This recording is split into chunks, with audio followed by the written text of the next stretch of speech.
Captain's log 290726. Just driving into work right now. I had to pick up some stuff from the shop, but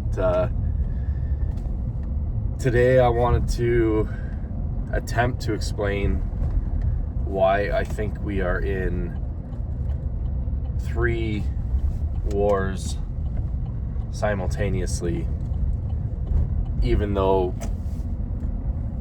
nobody has officially declared war and nobody's really talking about most of it. Now, there's obviously some wars that have been officially declared and that are considered hot wars right now, namely Ukraine and Iran. But they involve a much wider situation. So the 3 wars that I believe are kind of happening right now is the BRICS nations' war on the US hegemony and the US dollar, the multi-mega billionaire class / Epstein class, I guess you'd call them, versus the general population, and the holy war, so like a religious war. And the last 2, most people don't really know that they're even in it, but I believe we kind of all are involved in this. So I guess I'll go through them in order. Try to explain in a short video, as short as possible here if I can. So the BRICS nation war on the American power and American dollar. That one's in a way kind of simple and self-explanatory, but it's also super complicated when you get down to the nitty-gritty. This all started when China basically came to Russia, came to Brazil, came to all these other countries, and made an agreement, an alliance, to try to work their way off the US dollar and the petrodollar.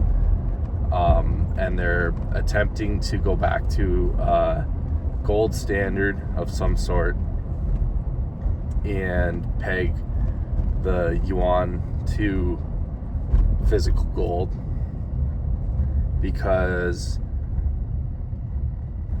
obviously the US has been able to manipulate their dollar however they want and gain power through that. And nations like China's kind of like how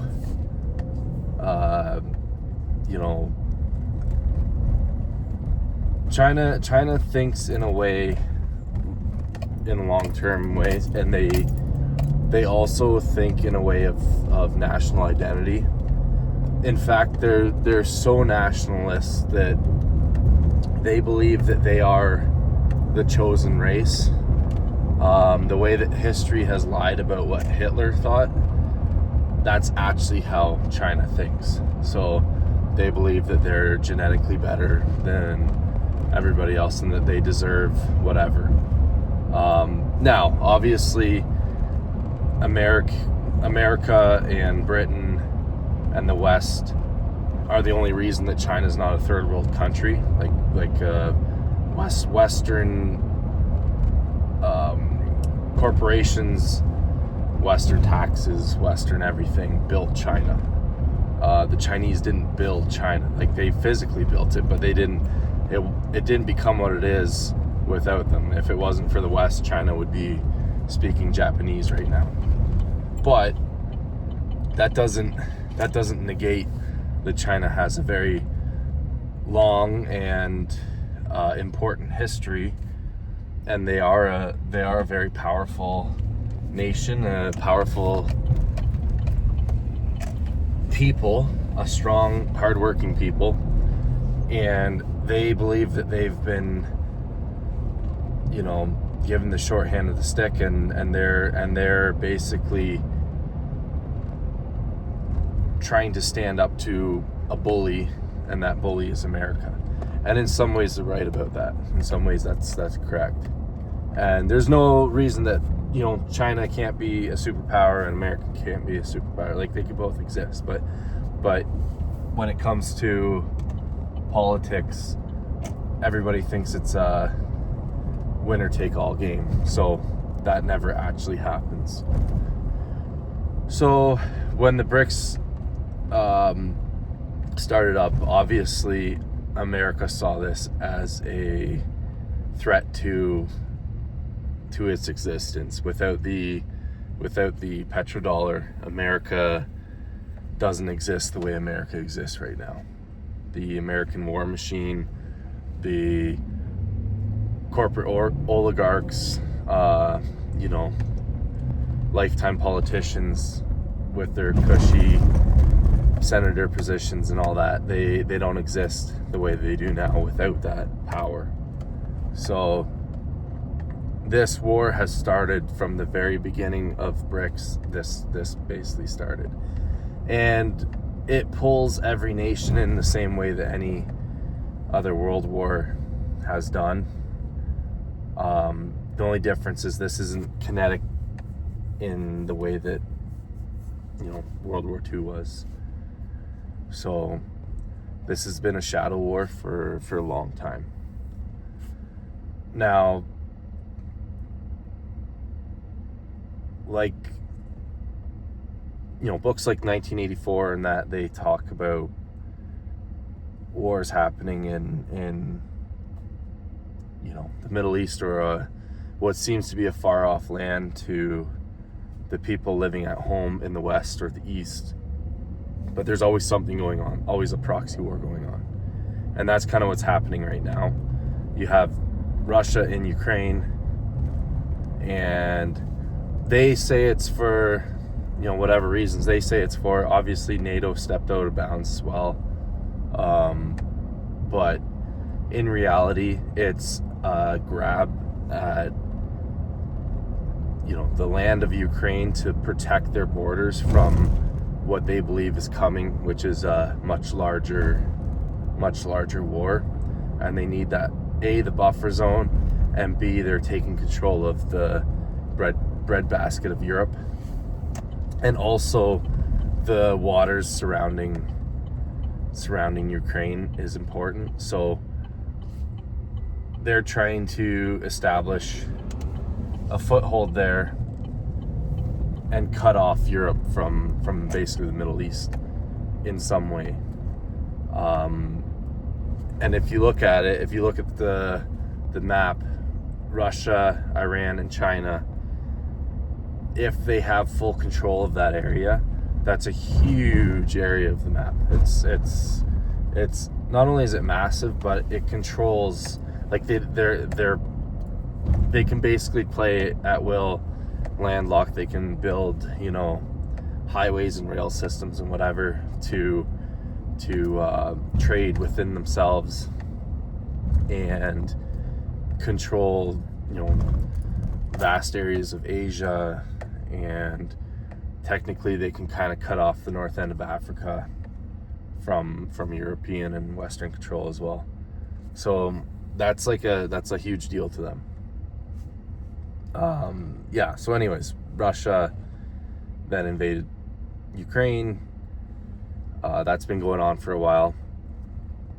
What's also been going on with that is America has been,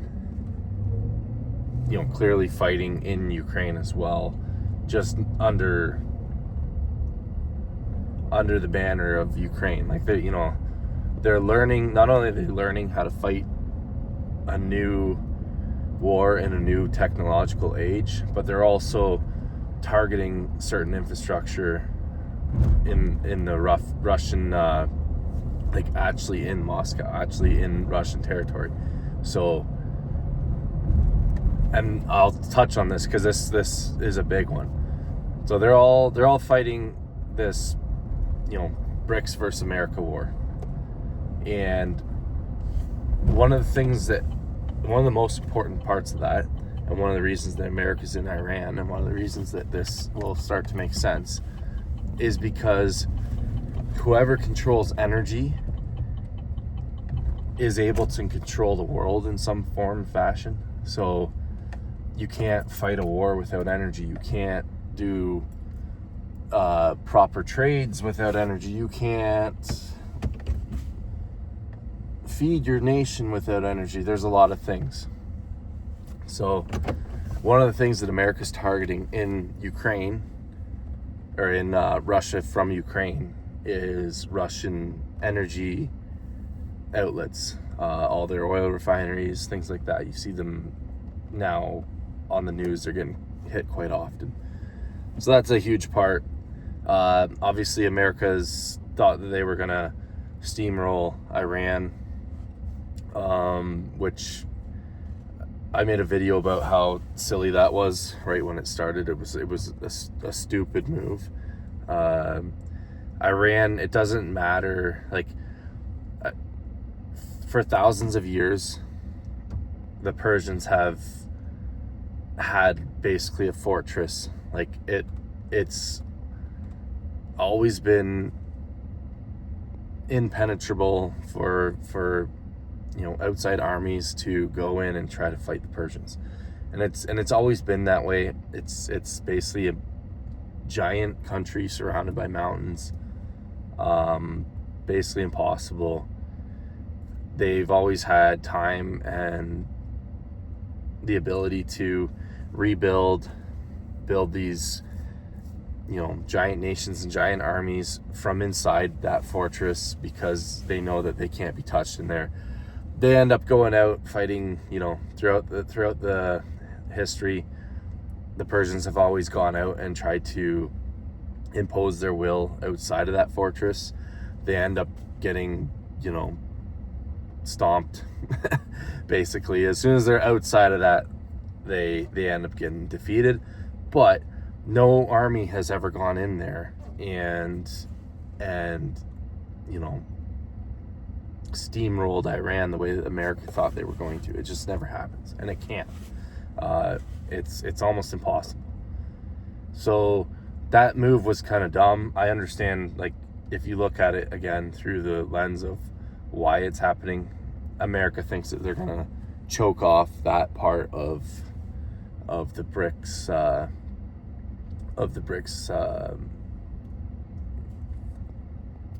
I don't know, words aren't coming to me right now.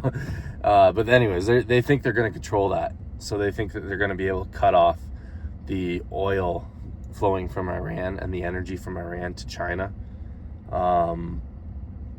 Which,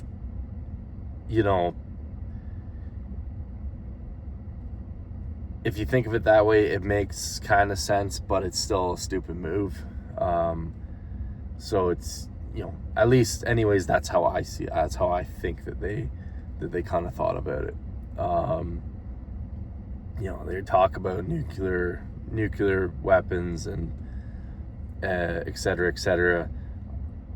There's a huge influence from Israel, obviously, but in the background, I think that's kind of the main objective, and why they let Israel talk them into doing this move. And then there's China, and China has been quietly,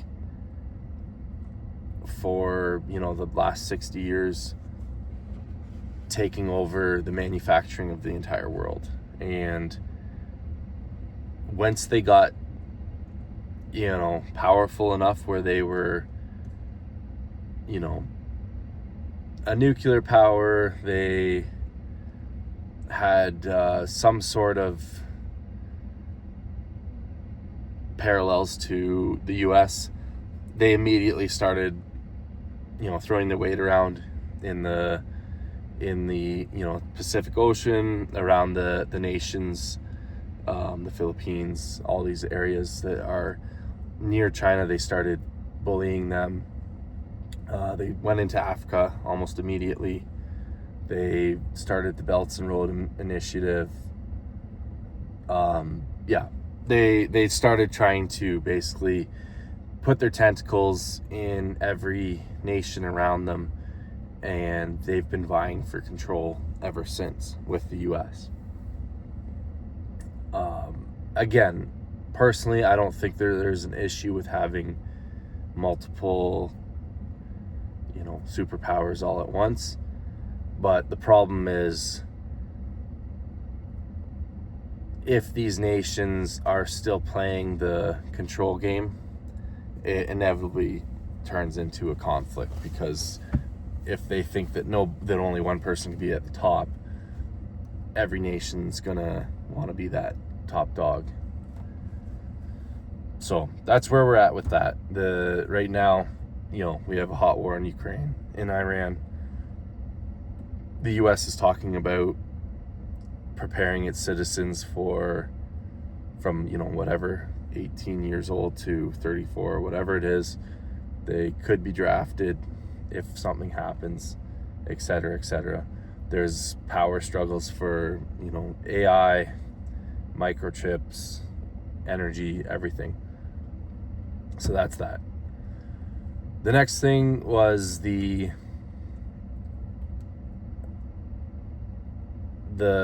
more of a personal level for, the regular average Joes, the regular society, and the untouchable class. I wrote a book about this, the accountables versus the untouchables. So there's a class of people who are basically unaccountable. They can kind of do whatever they want and get away with it, for the most part, but they still feel like they don't have enough power, so they're trying to take more.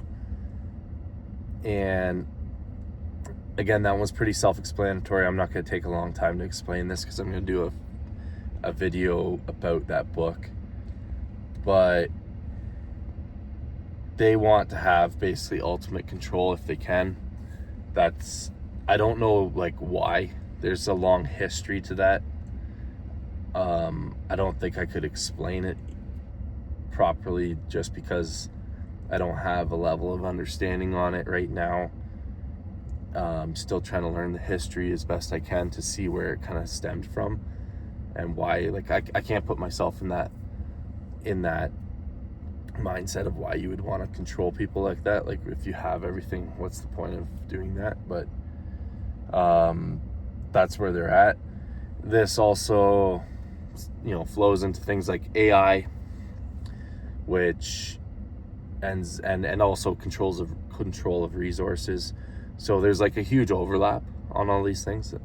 When you look at the BRICS versus America overlap versus the untouchables and accountables, and European history has a big thing to do with this as well.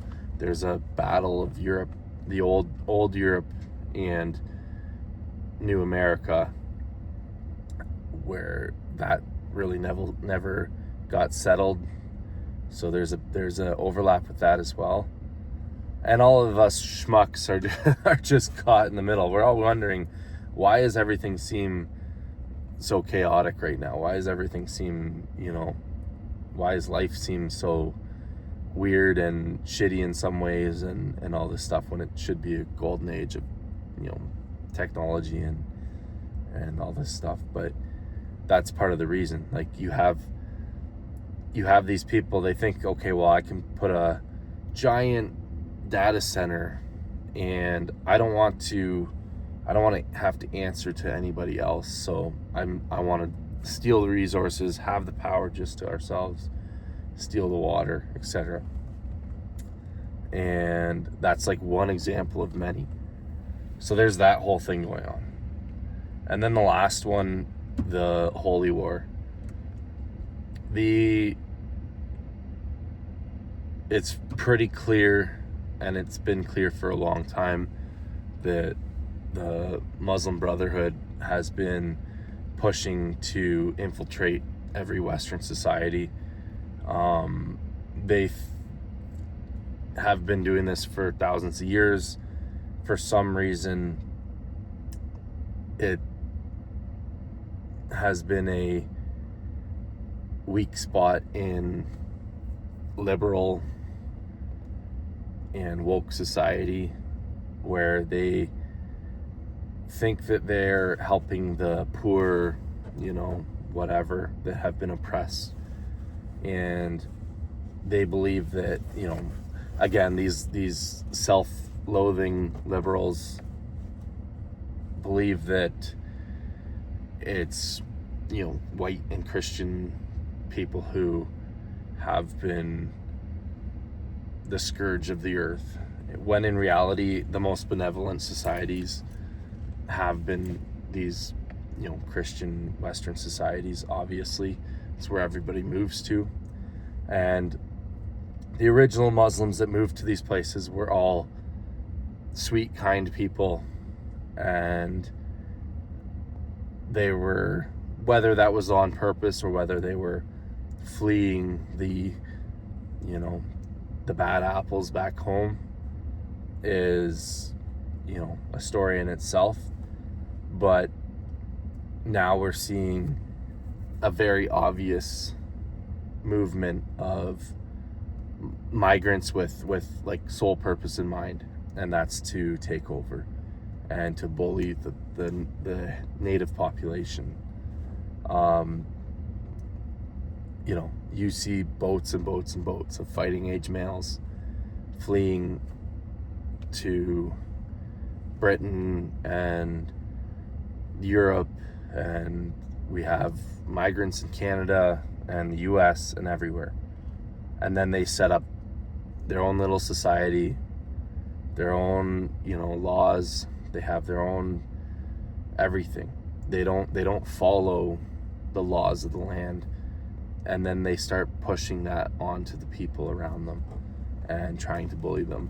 And in reality, massacring people. Like, there's, the statistics out of Europe are absolutely abysmal. Just the rape gang statistics alone is enough to boil your blood. But there's, many, many, many more issues other than just that. So that's the next thing. And there's always been this war on Christianity in the background, and it's not just the Muslims. There's a lot of other actors at play there. Whether or not you believe in any religion, that's up to you. But the problem is this suicidal empathy that Westerners hold, and it's gotten to the point where they're literally allowing people to come in who are known criminals, known terrorists, whatever. These bad actors come in, and then it's racist to call it out. So this whether you like it or not, you're involved. Whether you're religious or not, you're involved, because they don't give a shit about what you think. They don't care if you're not religious or any of that. They want you to follow their rules. And it's not like how we have right now with the freedom to be who you want to be and to marry who you want to marry and all these things that we have in the West right now. You don't have to agree with everybody, but we all have freedom. That's not what they believe in. They believe in follow their rules, pay tax to them, etc., etc. Like, their whole religion is a lie, but they've been brainwashed into thinking it's worth dying for. So whether you like it or not, you're in that. I think that, and you're in all of these, whether you like it or not. I think it's important to know the truth, look into this stuff. Don't just believe me. I'm working through this myself. These are mostly predictions and just thoughts and ideas that I'm throwing out. But regardless, I think it's important to look into this stuff. And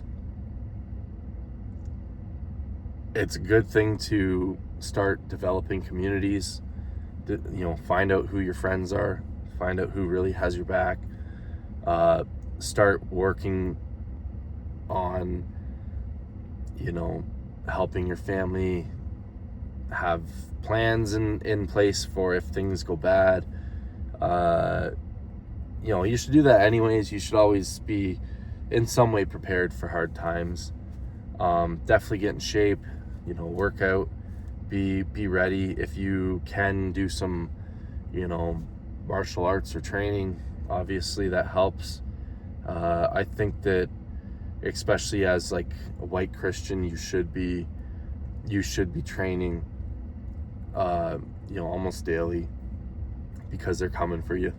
So you really need to get on that and, hit the gym, all that stuff, work hard, develop a community, make some money, save some money in different ways and diversify. And that will help, tremendously. And find like-minded people. If you can find a community that thinks that way, you can help each other build up. Let me know what you think in the comments, if you agree or disagree or whatever. If you want to call me an idiot, that's cool too. I often am an idiot, so you can tell me that. Yeah, let me know what you think. Delta out.